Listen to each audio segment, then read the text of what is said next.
Hey y'all, I'm back again. Ooh, I'm causing a glare with my glasses. So today it's going to be the do's and don'ts of writing to your Marine or Airman or whatever, sailor, whatever it is, specifically Marines in boot camp. I'm going to give you the do's and the don'ts. So we're going to start off with the do's. I wrote a little list on my computer over here. Simply and first and foremost, make sure before they leave for the ship date, they can tell you your address, else it'll take a long time for them to write you, and you'll have to get the address from the parent or guardian if you are not married, and it takes about 2 weeks or so for them to get the letter, or for you to get the letter, and then if they don't know your address, it'll take even longer for them to write you if they don't have your address. And so best thing is make sure they have your address.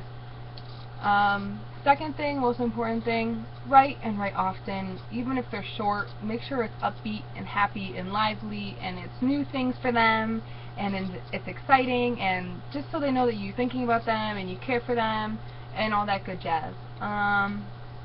If you are writing long letters, my thing was I would write every Sunday, and I would take my notebook and write an outline of each thing that happened that day, and I would pick 1 or 2 things from world news that happened that specific day and put it in the letter. And I'd almost make it like a diary entry, like, hey, how are you? It's good to be writing you again. On Monday I did blah blah blah blah blah. Tuesday this happened. You know, and go all the way through, and it'll be a longer letter. Do send them cards. Go and find a special card that means something to you and them personally. And even if you're a sister or a brother, make sure when you get cards it's something that's going to be funny and make them laugh. Don't send them things like that'll say I miss you, you're missing out, you're not here, all that jazz. You know, make sure that when you do send cards it's an upbeat, happy something. Do send them photos and news about, say, like their favorite sports team. Like my husband loves LeBron. So I would tell him about my day, like I went to work that day, and I learned an awesome new meal on the line, and I can't wait to cook for him and teach him so he can be my sous chef. And that day I went to go get ice cream with some of my friends, and I saw one of his friends, and we're planning a party for when he comes home. And then I would write something along the lines of, LeBron James just left, you know, Miami, and now he's a Cavalier. Always tell them something about your life, about something about friends and family, fun, and something about world news. Give them things so they feel like they're at home with you. Make sure you use plain white envelopes. Make sure that you write clearly, and so it's easier for them to sort it. Do remember it takes time. From where I live in Connecticut, it takes about 3 days for mail to get down to Parris Island, and then it takes them time to sort. So it would take about anywhere from 3 to 5 days for him to get his letters after sorting. Do tell them that you're proud of them and you look forward to seeing them at graduation or when they return home. What else? Do also make sure you use the silver linings and things.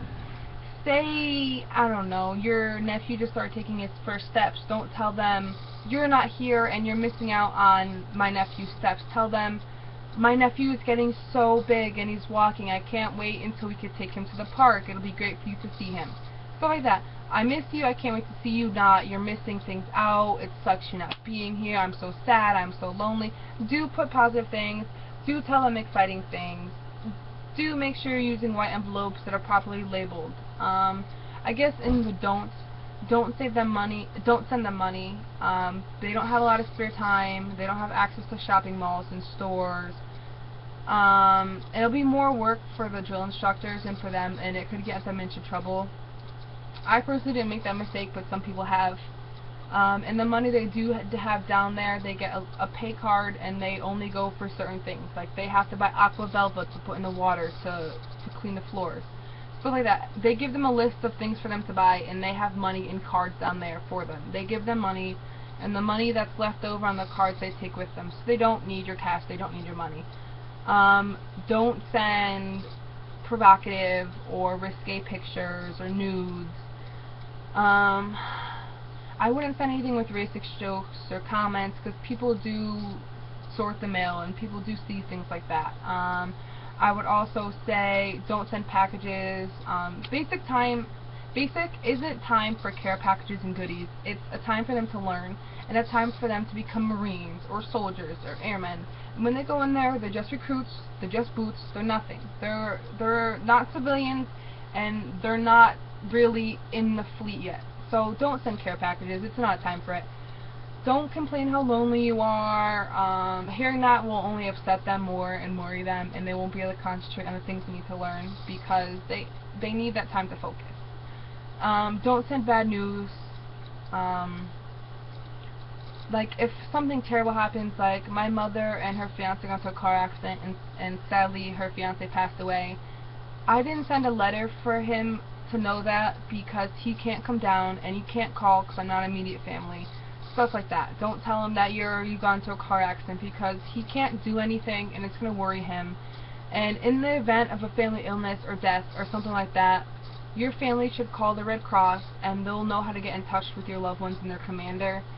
So I personally didn't say anything. His family did say something, and he couldn't call or do anything. So a lot of his letters consisted of worry after they found out.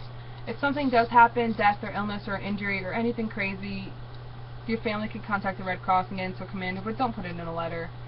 And when you're writing letters, don't put perfume, don't put lipstick marks, don't put fancy flower stamps, because that'll just get them in trouble. Like, for example, I always sent a white envelope, and I put a stamp, my return address, his address, and on the back I put the date so he could read what day it was from in case the mail got mixed up. But that's it. I sent him a letter, and it was so funny. He was laughing and joking, and his drill instructor threw all his papers and everything off the table, and he got flack. He got yelled at, and recruits don't laugh, we're here to learn, stuff like that. So just make it simple, generic, easy. If you do get an envelope from the grocery store and it comes in a pink envelope, try to get it to fit with a different one, but if you can't, you can't. But just try, okay? Just know that when you write to them, it is to keep in touch so they know who you are, because they do miss their family, and they don't know anybody. So always make sure you find the silver lining, make sure you're writing cute things, make sure you write outlines so you can tell them so you don't miss anything, and especially know that when you're writing these letters, that they let them know that you care for them, and you love them, and that's basically about it. So, moral of this, be positive, make sure you tell them a lot of information that's helpful to them, don't make it fancy, don't put perfume and kisses to get them in trouble. They already get in trouble enough as it is. And make sure you ask them a lot of questions. So if you tell them 5 things in your day, make sure you ask them 5 more things. Because there's so much going on, it's hard for them to put all their thoughts into a letter. So if you ask questions, it'll be easier. And then the biggest thing of all, make sure that you, every 2 or 3 letters, you send an envelope that's already pre-addressed and pre-returned from him.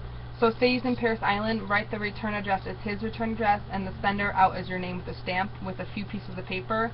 So he could just start writing you instantaneously. He reads your letter and then he could just start writing you. So he doesn't have to go find paper and a pen, and he can make the most out of that free time.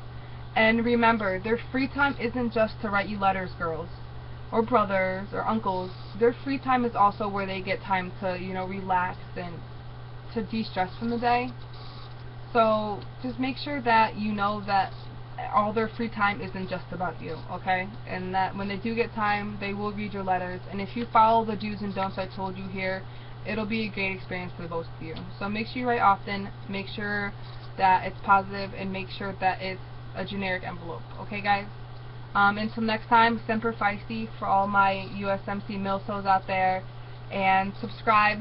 Make sure that we become a strong family out here, a unit. And from me to you, kisses, and until next time. Alright, guys?